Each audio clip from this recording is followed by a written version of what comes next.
हम अपने न्यूज मित्रों को बीफ वाली चिंगारी दिखाते हैं जो भड़की तो असम में है, लेकिन इसकी गर्मी पूरे देश में महसूस की जा रही है।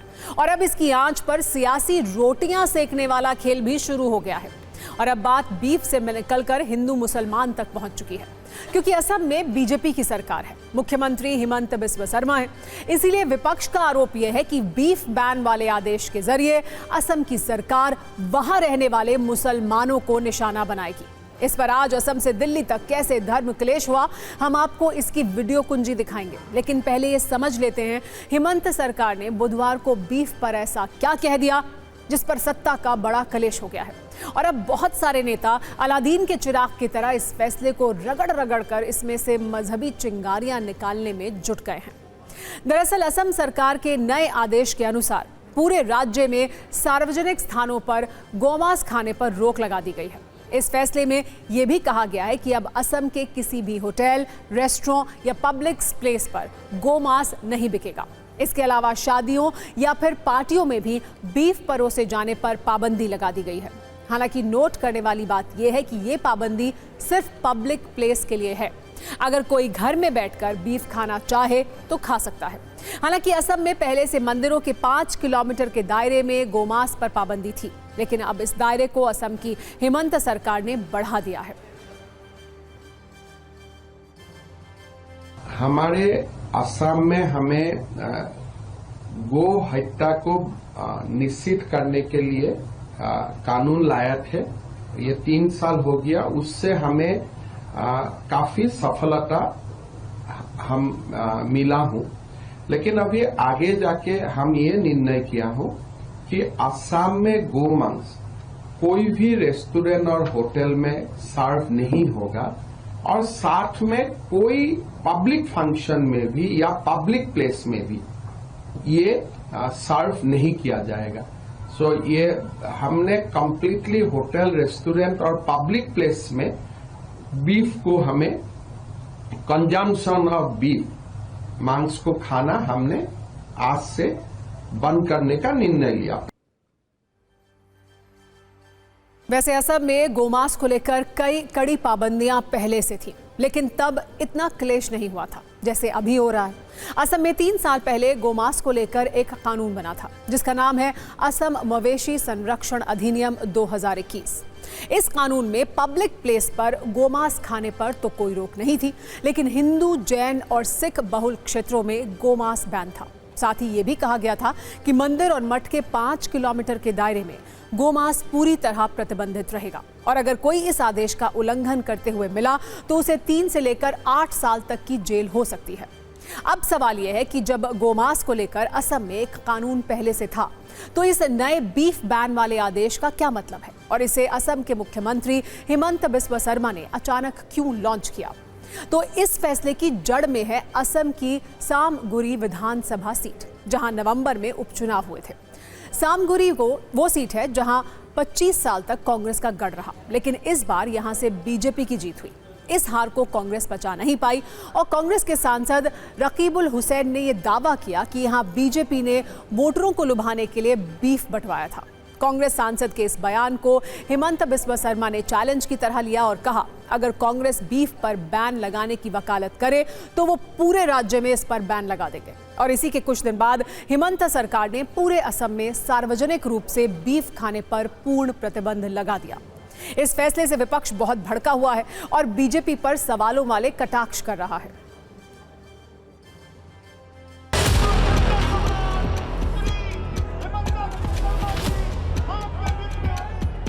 पूरी विफलता और शर्मनाक हार को छुपाने के लिए आज ये साजिश करी जा रही है। जिस प्रकार से झारखंड की जनता ने घुसपैठी और नफरत की राजनीति को पराजित किया, वैसे ही आने वाले चुनाव में असम के लोगों हिमंत बिस्वा शर्मा के भ्रष्ट सरकार के कारनामों को दंड देगी। मैं कोई संप्रदाय को लेकर के, कोई मजहब के लेकर के ये निर्णय मैं नहीं मानता हूँ।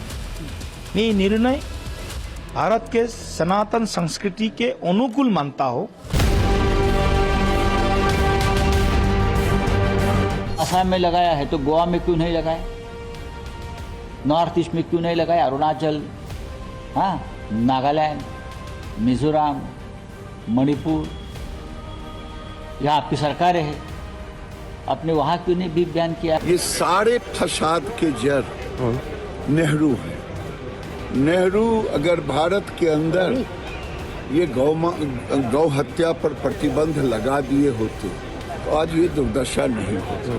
खाने पीने पर भी रोक लगेगा, विपक्ष कह रहा है। क्यों नहीं? जहाँ रोक लगाने लायक है वहाँ रोक लगेगा। गोवा में बीजेपी बीफ बंद नहीं कर सकती। वहाँ बीजेपी गोवा में बीफ बंद करेंगे तो एक दिन में गिर जाएगी उनकी सरकार। किसके घर में क्या पकेगा, कौन क्या पहनेगा, कौन क्या खाएगा, ये कैबिनेट का विषय है ही नहीं। ये दुर्भाग्य की बात है। होना ही चाहिए। यहाँ तो है बिहार में, हम बिहार से आते हैं, बिहार में पूरा बैन तो ठीक है, वो होना ही चाहिए, हमारी समझ से ठीक है। गोवा में बीफ नहीं है, मेघालय में, अरुणाचल में बीफ नहीं है, असम में नौटंकी इनको करनी है, बाकी जगहों पे करनी है। भारत की धार्मिक आस्था और सामाजिक आस्था के अनुकूल ये निर्णय आसाम की सरकार ने किया। मैं उसको सरकार के काम के लिए बधाई देता हूं। आज हमने बीफ वाले इस क्लेश पर कुछ रिसर्च की और आप सभी न्यूज मित्रों के लिए कुछ बहुत दिलचस्प कुंजी भी तैयार किया। सबसे पहले हम आपको बीजेपी शासित वो राज्य बताते हैं जहां गोमांस पर किसी भी तरह का प्रतिबंध नहीं है। इसमें शामिल है अरुणाचल प्रदेश, मेघालय, नागालैंड और त्रिपुरा। ये वो राज्य हैं जहां या तो बीजेपी की सरकार है या फिर बीजेपी गठबंधन में है। इन राज्यों के अलावा केरल, मिजोरम और सिक्किम ऐसे राज्य हैं जहां गोमांस पर प्रतिबंध नहीं है। इसके अलावा हम आपको उन राज्यों के बारे में भी बताते हैं जहां या तो गौमांस पर पूर्ण प्रतिबंध है या फिर आंशिक प्रतिबंध है। इनमें गुजरात, राजस्थान, उत्तर प्रदेश, महाराष्ट्र और बिहार जैसे राज्य शामिल हैं। इसके अलावा मिजोरम, छत्तीसगढ़, हरियाणा, मध्य प्रदेश, ओडिशा और आंध्र प्रदेश में भी इस लिस्ट में शामिल किया जा सकता है। और अब इसमें असम का नाम थोड़ा और ऊपर आ गया है क्योंकि वहां पहले से ही गोमांस को लेकर आंशिक प्रतिबंध थे, लेकिन अब पूरे राज्य में सार्वजनिक जगहों पर भी बीफ पर बैन लगा दिया गया है। वैसे गोमांस खाने पर नेशनल सैंपल सर्वे ऑफिस की ओर से 2011-2012 में एक सर्वे भी किया गया था जिसमें कुछ दिलचस्प तथ्य निकलकर सामने आए थे। इस सर्वे में यह बताया गया था कि भारत में 8 करोड़ से भी ज्यादा लोग गौमांस खाते हैं और अब जब भारत की आबादी 140 करोड़ हो चुकी है तो संख्या और भी बढ़ गई होगी। उस स्टडी में ये लिखा गया था कि भारत में बीफ खाने वालों में मुस्लिम समुदाय के लोग सबसे ज्यादा हैं। तब देश में 34 करोड़ मुसलमान थे तो गौमांस खा रहे थे। दूसरे नंबर पर देश में रहने वाले ईसाइयों की संख्या थी जो 65 लाख बताई गई थी। इसके अलावा करीब 1 करोड़ 25 लाख हिंदुओं के भी बीफ खाने का दावा किया गया था। नेशनल सैंपल सर्वे ऑफिस की रिपोर्ट में यह भी बताया गया था कि भारत में बीफ खाने वाले मुसलमानों की संख्या 40% है। ईसाई धर्म के लोग 26% हैं, जबकि 2% से थोड़े कम हिंदू हैं जो बीफ खाते हैं। लेकिन अब इन आंकड़ों में थोड़ा बहुत बदलाव भी हुआ होगा क्योंकि तब से लेकर अब तक 12 वर्ष का समय बीत चुका है। अब हम अपने न्यूज मित्रों को जल्दी से ये भी बता देते हैं कि बीफ की खपत देश के किन किन राज्यों में सबसे ज्यादा है, यानी कहां के लोग सबसे ज्यादा बीफ खाते हैं। तो बीफ की सबसे ज्यादा खपत मेघालय में है जहां करीब 81% आबादी बीफ खाती है। दूसरे नंबर पर लक्षद्वीप है, यहां की 77% आबादी बीफ का सेवन करती है। इसके अलावा नागालैंड की 58%, सिक्किम की 31% और जम्मू कश्मीर के 30% लोग बीफ खाते हैं, जबकि केरल और अरुणाचल प्रदेश में यह आंकड़ा 25% है। इस लिस्ट में अगला नंबर मणिपुर का है जहां 24%, मिजोरम की 23% और असम की 22% आबादी बीफ खाती है। वैसे शायद आपको एक और तथ्य जानकर हैरानी होगी कि भारत दुनिया में बीफ का दूसरा सबसे बड़ा निर्यातक देश है, यानी सबसे ज्यादा बीफ जिन देशों से दुनिया के दूसरे देशों में सप्लाई होता है उसमें भारत दूसरे नंबर पर है। इसमें पहला नाम ब्राजील का है जहां से हर वर्ष 30 लाख टन से ज्यादा बीफ निर्यात होता है। इसके बाद भारत का नाम है जहां से करीब 15 लाख टन बीफ निर्यात किया जाता है। तीसरे नंबर पर अमेरिका है जहां से 14 लाख टन से ज्यादा गोमांस दूसरे देशों में भेजा जाता है। और इसके बाद इस लिस्ट में ऑस्ट्रेलिया और अर्जेंटीना का नंबर आता है। वैसे गोमांस के व्यापार को लेकर एक दिलचस्प तथ्य यह भी है कि भारत से बीफ निर्यात करने वाली जो प्रमुख कंपनियां हैं उनमें से ज्यादातर के मालिक हिंदू हैं।